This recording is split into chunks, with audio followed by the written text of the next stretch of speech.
Okay, all right. Hello everyone. My name is Jette. I'm the director of Metàfora Studio Arts Programs. I'm also one of the co-founders at Metàfora.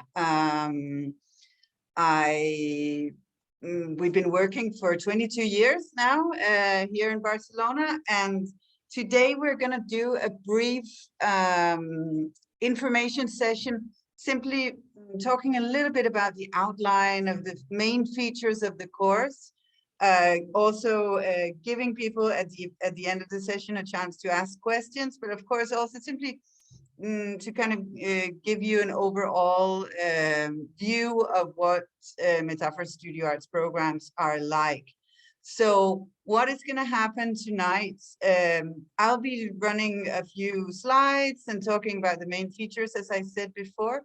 Then eventually Michael Lawton, who is here with me tonight, who is the academic coordinator of the course. He's also a tutor and he teaches several classes, both practical and theoretical ones. He will be giving, you know, a kind of an overview of who the teachers are at Metàfora. And eventually we'll be joined by Kira Kusi, who is one of our second-year students, soon to be third-year students. And she will be talking a little bit about how it is to be a student on the course. So without any delay, let me just get started. First of all, I want to talk about what the training program is, and just to give you a very clear overview, we're talking about a 3-year full-time course with the possibility of a part-time modality coming up. More information to follow. I won't be able to talk much about it yet because it's very much on the sketchboard at the moment. Metàfora is an independent institution. It's very important that people understand that even if we operate on university level, we are an independent school. We have many students who join us with the possibility of getting their credits recognized by their home university. But this is something that each student needs to discuss with whoever deals with that sort of thing in their home university. Of course, we can be helpful with things like detailed transcripts, etc.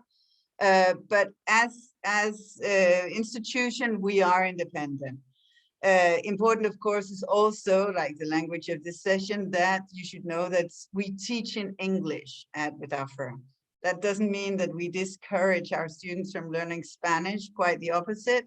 We think it's important that everyone can speak the language if they have to live here, if not Catalan. But in Metàfora, we work in English. Okay. Here's actually a photo of Kira from last year's Open Studios, still with a mask on. We've just, here in Spain, we've just been allowed to take our masks off, and everyone's having a really nice time now that the spring is here. Right. The course is organized. We always work in quite small groups at Metàfora, and in general, the school is quite small. We talk about a total of around 40, 45 students spread out over the 3 years. And each program can be taken independently. So the first year, we call it the foundation program. The second, we call it certificate in studio arts. And the third year, we call it diploma in studio arts. As I said before, the level is very similar to that of a BFA, but perhaps we can talk a little bit about the typical student later on, because I do think that there is a difference between a university program where most students start straight after high school and our school, where many students come with already some kind of career and perhaps even years of professional experience. It may be in other fields, but it makes a difference that we have an amount of students who are in 25, late 20s, 30, even older. Although, of course, we also have students who start straight after high school, some just on a sabbatical year, figuring out who they are and what they want to do in life, and others pursuing very specifically a career as artists. But we can talk a little bit about that later. Nice picnic photo here of Arash. So who can apply? The students who come straight out of high school, preferably with what the English would call A levels in arts. I invited to apply for the foundation program the first year.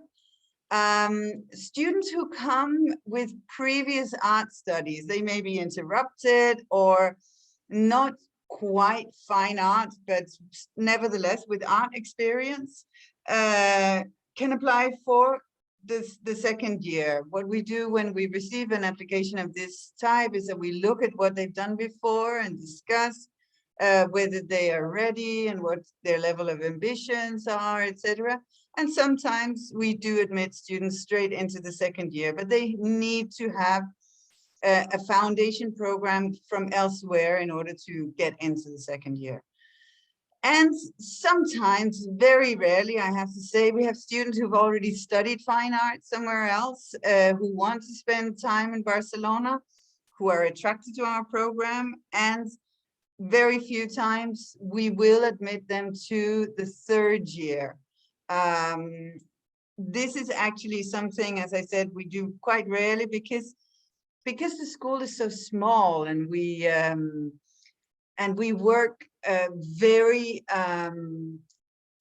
closely to each student. The relationship with each student is quite intimate, you could say. We get to know everyone very well before they get to the third year, which then means that someone coming straight from the outside is quite likely to need to spend at least a semester on the second year in order to gain that kind of knowledge of the course and what we're looking for and who we are. Right, but nevertheless, it will serve as an illustration. Okay. Yeah, so we have the privilege of inhabiting an old factory space in Metàfora. We have actually four studio buildings. They're connected by patios with plants and outdoor seating, lots of air, lots of space, and it's, as I said, it's a privilege to have that kind of space in Barcelona because they're getting fewer and fewer. We're staying strong. We're in Sants, the area of Sants, which is not in the center. Barcelona is a small city, so on the metro it takes you 10, max 15 minutes to get to the center, wherever you want to go.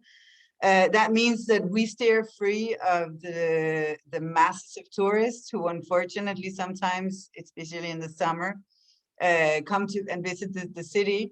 And I am very happy that our students get this more kind of authentic experience of Barcelona.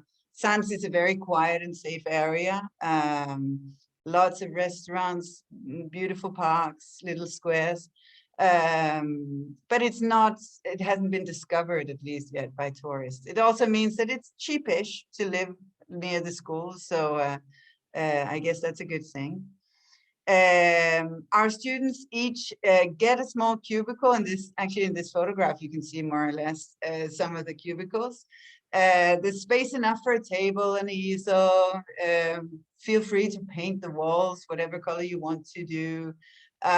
We have project rooms where students can work with bigger projects. All you have to do is book them through our coordinator, and she'll organize for you to be able to move in for a shorter or longer period of time, doing a photo shoot or an installation or working on large-scale paintings, whatever you may need.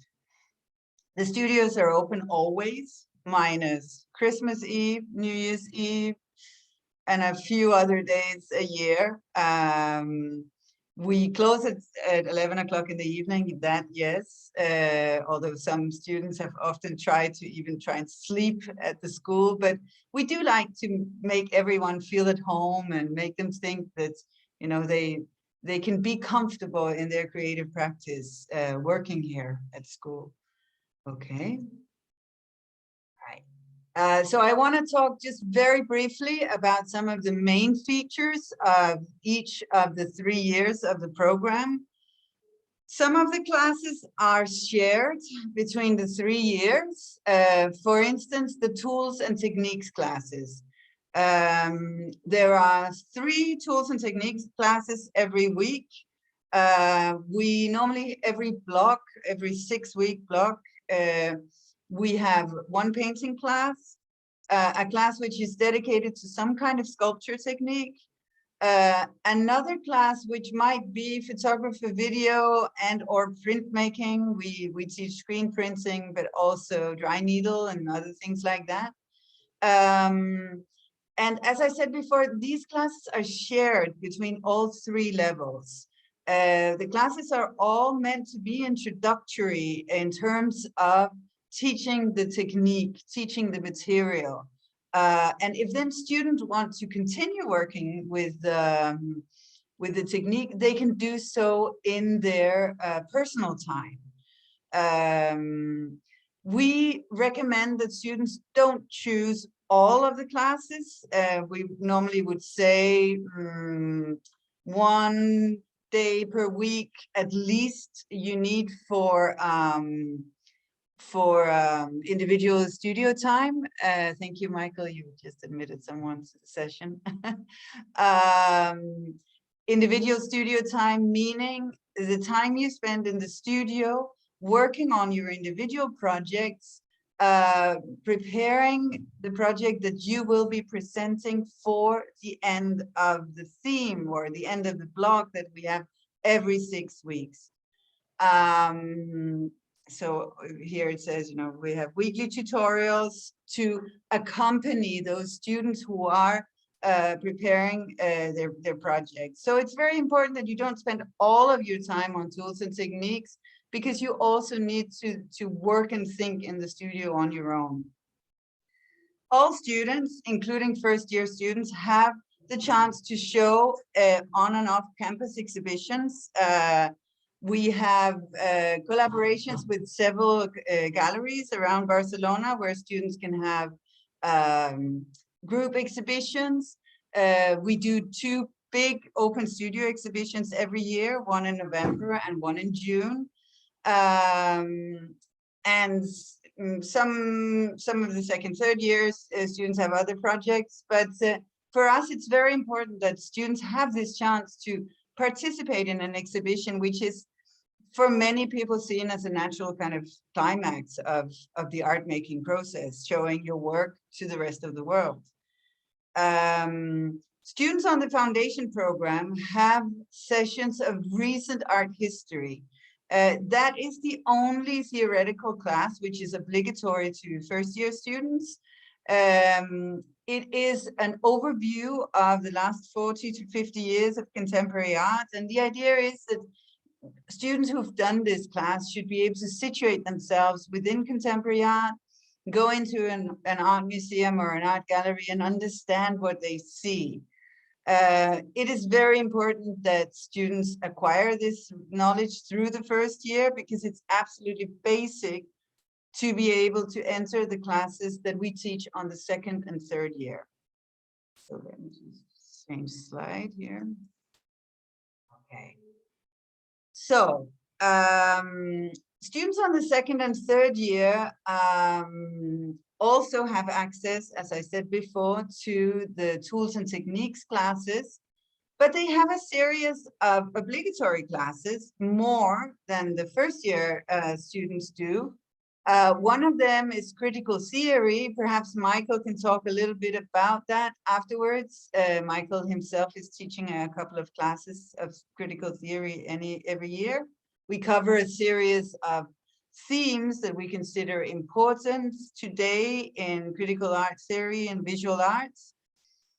There's a class which is obligatory to the second, third year students, which we call A-Lab. It's a class about professionalization. It's a class about understanding the art world and knowing what to do in order to get into the art world, to move around in it, understand the different components of the art world, etc. And we also have specific workshops or projects for the second and third year students. And actually, we will be introducing from September next year, specific workshops for the first year students too.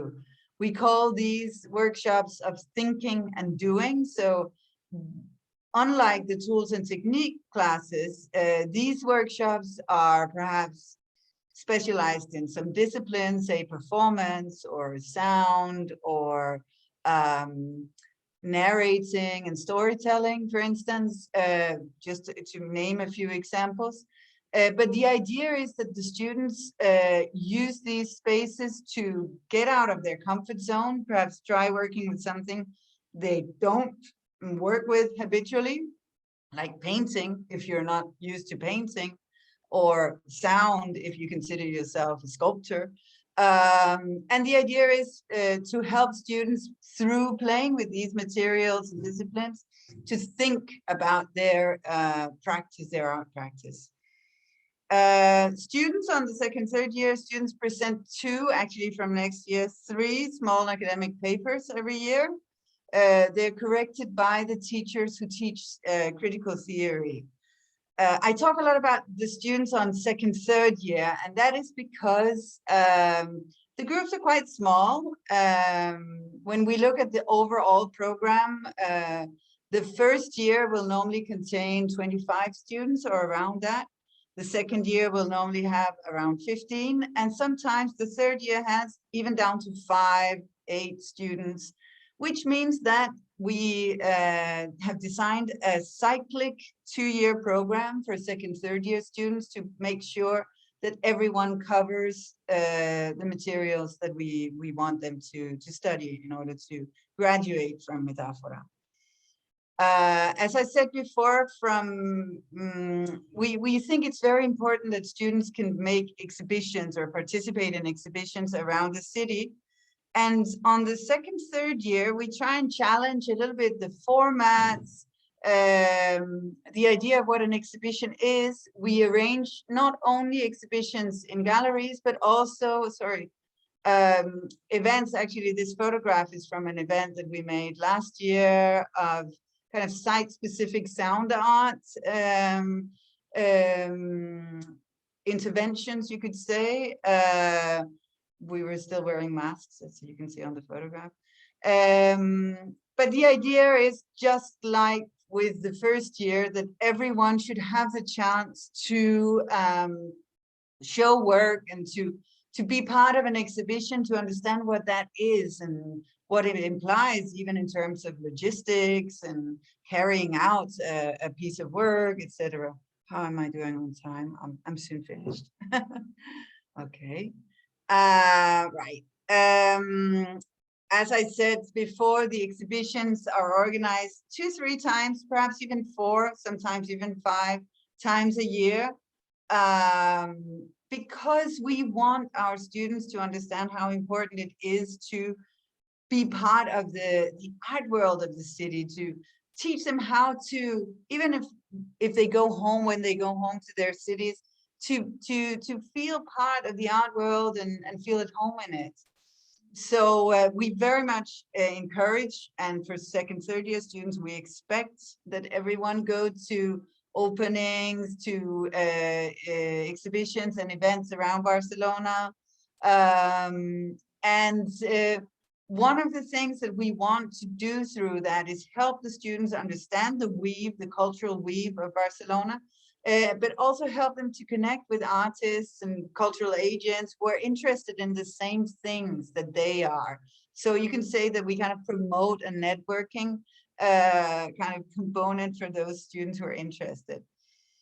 And as a new thing since last spring, we now have a collaboration with MACBA, which is the Museum of Contemporary Art here in Barcelona. It's a big institution. Our students get a free 1-year pass to all the exhibitions and all the events at the museum. And we actually conduct 2 classes every year, 2 blocks of classes. We call them Make MACBA Yours, I think. And we basically try and make students feel home at MACBA and understand what that institution has to offer. Of course, kind of very nice big exhibitions, also an archive which is open to anyone who knows that it's there, etc. So again, one of these ways of participating in the cultural weave of Barcelona. Okay, right. Okay. The difference between the third year and the rest of the training program or the rest of the studio arts program is that the students on the third year finalize their studies making a major project. And we actually encourage our students towards the end of their stay to work on something quite focused. So each 6 weeks when there is a presentation, we often see third year students kind of circling around the same theme, attacking the project from different perspectives, making different versions of the same artwork, so that we kind of get around it and really consolidate their artistic discourse. The very last months of the third year, we find an external tutor for these students. They keep meeting weekly with their in-house tutor, but we look for an external tutor who has shares affinities with them, who is interested in the same thing, or who may open doors for them out in the real world. So this can be an artist, it could be a curator, it can be a gallerist.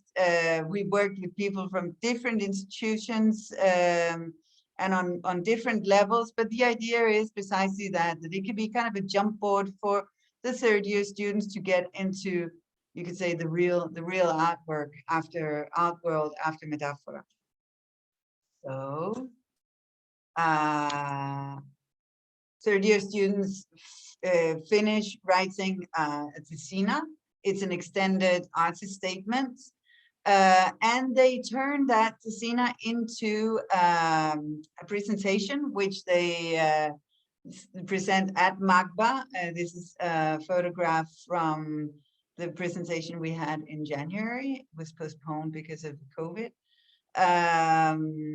And the Thesina presentation, which is quite, I think, a prestigious event. It's a really nice and well-visited time of year. We'd only have like more than 100 people attending, because it is accompanied by, you could see, the student show, the final exhibition. We collaborate with one of Barcelona's most prestigious galleries for that event. Años Barcelona lets us their Espai Dos space for these events. It's very close to MACBA, so it's convenient to do the presentation and the opening of the exhibition on the same night. So these are really nice events that we do every year when our third year students are ready. Okay. Michael, I think I will stop sharing the screen and let them see our faces. Let me just see here. Okay. Hello, everyone. Black screens, which is completely fine. Let me just go in here. Okay. For some reason, Killer Queen is straight on the screen. I don't quite know how to do that. Okay. Well, anyway, Michael, I'll let the word onto you, and I'll try and see if I can. How can I? Can I just say something, Jette? Make sure Kira has the passcode, because I didn't have it. So I did send it to her. I did send it to her. Michael, now we're seeing you. Very good. Okay, Michael, I don't know if you want to add anything to everything I just said. You and I have been working lately on designing and kind of twerking parts of the program. I don't know if I covered everything I should. Well, I'll just run through it quickly just to like reinforce it. Yeah, so I've been working with Jette on the program for next year as the academic coordinator. And I think that we kind of have four parts of the course, if you like. It doesn't matter what level you're on, you should get some of these four parts. So there's the A Lab, which is mainly for TP2 and 3, but I think TP1 can attend, and this is to help students with the admin side of being an artist, if you like writing a statement, how to write applications, things like that.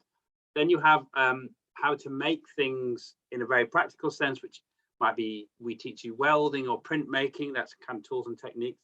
Then the part of the course where you kind of engage intellectually only, which is in TP1 is recent art history, which Jette's already said, we covered some basic things. And then in TP2 and 3 is a class called critical theory, which I'll talk a little bit more about in a second. And finally, there's kind of like a workshop or a thinking and making class when we try and encourage students to mesh these two things together. We don't like it when students only think or they only make. These two things as an artist, we believe should happen concurrently, you know. So maybe you answer conceptual questions by making something, or you answer material questions with a concept. You know, these two things shouldn't be mutually exclusive. So we've designed these classes to encourage students to do those two things. In terms of critical theory, if you think the TP1, the recent art history, is kind of a grounding in the basics, so everybody can say like, oh yes, minimalism, this started then, or oh yes, the young British artists, they were making work in the 1980s and 90s, and it includes Damien Hirst and Tracy Emin, etc.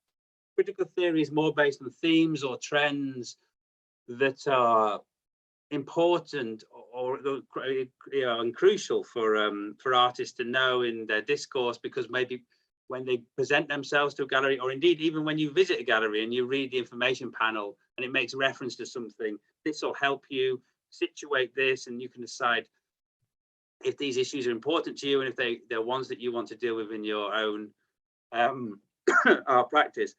And this week, actually, we've been looking and interviewing a teacher to teach post-colonial theory, because it's something we think is really important. And we also have dedicated teachers of aesthetics and queer theory and feminist theory.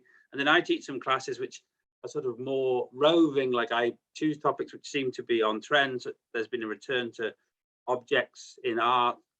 So I teach a class on that, and then new forms of aesthetic theory. I taught a class on zany, cute and interesting, last block, or the block before last rather. So it's just that it sort of goes into more detail on the aspects of contemporary art history that are very fashionable, if you like, because these things do come down to fashion as well. So those are the contact points with teachers during the week for students. But you also have a tutor who you meet with every week, either individually or in a group. And the tutor's responsibility, rather than teaching you things, is trying to help you find out what it is you really want to make and how to make it as best as you can and in the way that best suits you as a person. Like I always say to because I'm a tutor as well, and it makes me sound a bit like a therapist, but like you can't always choose the artist you are, you know, like you can't choose the person you are. And as a tutor, it's your responsibility to help find the artist that this person is and what they should be making and how best to make it. So you have to be very honest with your tutees sometimes, that, you know, and tell them like, I don't think this is working, but to help them find a practice that they can be proud of and that they enjoy making. I think that's my main goal as a tutor. So when the students have done something, they feel pleased with themselves and happy with what they've done is my main goal as a tutor. Excuse me. Yeah, and I think that's it really. So we choose, Jet and I have chosen the tutors and the teachers based on their specialism. Like I said, we look for a specialist in post-colonial theory, or if we want to teach a class on sound art, one of our tutors, Laura Yanelli, makes her own work is based on sound and installation. So she teaches that class. I'm a painter and a writer, so I teach classes in painting and writing, as well as a little bit of theory. So, and every person who works at the school is active in the art scene here in Barcelona. So you'll see them in shows, or they're present in these institutions. For instance, another tutor, Mark, is working with Magbra at the moment on a survey Magbra doing of local artists. Everybody who works in Metàfora is plugged into the art scene in Barcelona as well, which is, I always say it's useful. Teachers, like students, should be engaged in the same struggle of how difficult it is to make art and how they want to talk about art as the students. Yeah, I think that's it really, as my perspective as a member of staff. Okay, I'm sorry, I'm contacting with Kira. She's trying to enter the session. I think I might have sent her the wrong link. Now I just sent her, I think, the good one. While we're waiting for her, Michael, I was thinking perhaps you could also talk a little bit about what students, you know, where they come from and what they do, what kind of the typical profile. I don't know if that's, you know, because I think that what you're describing, who the tutors are, I think it's also very important that everyone understands that because Metàfora is such a small school, the interaction between students and tutors is a very personalized one. You'd see almost students becoming friends with the tutors. But perhaps you could just like briefly describe, you know, who the students are while we're waiting for Kira, and I think she's quite desperate. Okay, yeah, I think there's well, I think you kind of touched on it indirectly when you said who tends to do what courses, and that kind of sums up well the kind of students we have. We do have students who are 19, 20, I guess, who come here. This is their first experience of being in an art school, and so everything to them is quite new. They're on TP1, and they get to know every technique they try is new to them, and you can see their excitement in what they're producing. And then it's interesting watching their development as they go through the year. And then we have these at the end of each block. There's kind of feedback from the tutors and other members of students, which hopefully isn't as intimidating as that makes it sound. But you kind of present your work in the spaces you have in the school, and say what you were trying to achieve with the work, and then we all give you feedback on what you've done. Which I'm sure that I know that some students find is quite intimidating, but ultimately, I think it is a very useful process, and I think most students would agree with me on that, is that you get this feedback from everybody about what you've been making, and that's, I mean, this is why we make things to show it, isn't it? And so it's a chance to show regularly throughout the year, and there's a basis of that the students learn and they grow and they kind of develop and they go on to TP2. And then, so the TP2 student is typically somebody who does have this experience of art, and maybe sometimes indirectly, like you have students. Can I just interrupt you? You're talking about TP1 and TP2, and that's sorry. a very internal jargon. Training program 1, training program 2, and training program 3. I guess it's kind of self-explanatory. Yeah, sorry, I should say, I'm just going to reduce first, second, and third year. So the second year students will either have done the first year with us at Metàfora, or they'll come from outside with some previous experience. And these students, if they come from outside, tend to be older. You know, they're in their mid to late 20s. They've maybe studied something I often find that they've studied something related, like art history or design or architecture, something else, and they feel political sciences or anthropology, things that are more theoretical. Yeah, and things. Rarely is it somebody who's just done mathematics. There are examples of that, but people who've done something in a field which has some creativity, but they feel stymied that there's not more creativity. So then they decide that they want to see if, you know, what it's like to study fine art, and if they can imagine themselves being an artist in the future. And some do. We do have people that come from one block as well, it's true, to see what it's like, and then they go back to their everyday lives. I don't know how to put that more. And some other people that stay for longer and longer, and they decide to dedicate themselves to this. Right. Okay. Unfortunately, I think Kira is having huge problems. It's strange because I sent her the link twice. If she doesn't manage to get her, what we can do is certainly uh, refer everyone to the student testimonies that we have posted on our YouTube channel. There's lots of interviews with both current and former students. You will see that the range of students that we have, as Michael was saying, is very, very broad. One of the, I think, most beautiful things about Metàfora is that everyone literally comes from all over the world. Yeah. In the case of Kira, she's from the US, but we have students, I think, from 20 different nationalities right now in Metàfora, and that includes the tutor group too, which is an absolute multicultural, multi-national group. So I think that what we'll do is that if Kira manages to get back in, we'll start recording. But if not, I'll stop recording now. I will